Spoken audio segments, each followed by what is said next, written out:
Hi, I'm Manoli and welcome to Blender Bitstream. Today we're looking at shadow catchers, super handy way to keep your ground plane invisible while getting clean, realistic shadows and lighting. I'm using a full 3-point setup here, 3 area lights doing the actual shaping plus an HDRI at 10%, just to give me natural reflections without blowing out the scene. Okay, so first let's go into the render tab, open the film section and switch on transparent.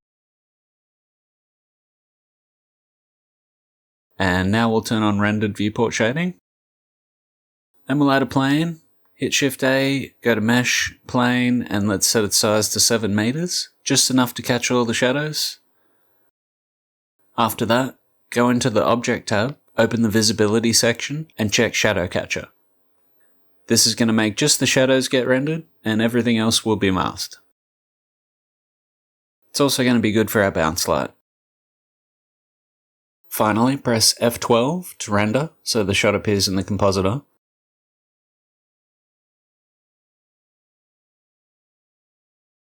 Now switch over to the compositor.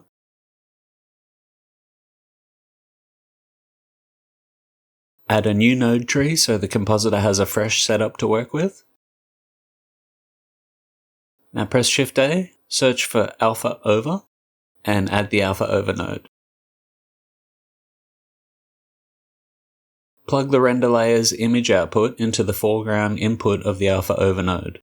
Now I'm going to set a hex value of A89F98FF for the background color.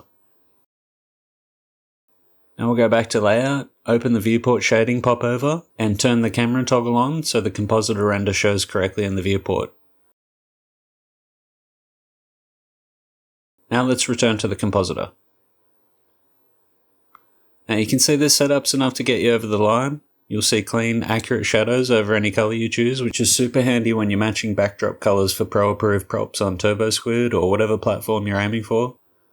But if you want to give the shot even more depth and push your product renders even further, you can build a gradient in the compositor's alpha over background to mimic an infinity backdrop style ramp, just like the big dogs in product photography. And that's what we'll do.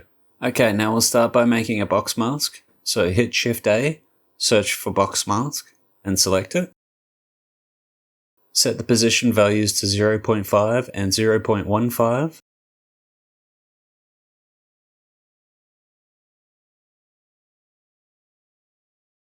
Set the size values to 1 and 0.14. Now we'll add a blur node.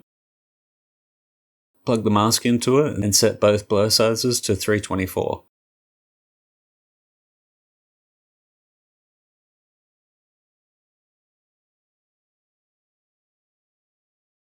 Now add a color ramp node. Set the right side color ramp stop to the same background color you're using in the alpha over node.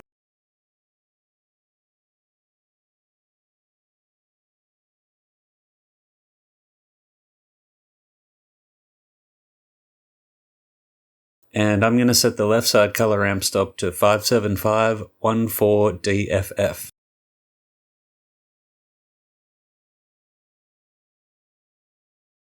Now the gradient's finished, we can plug that into the background of the alpha over.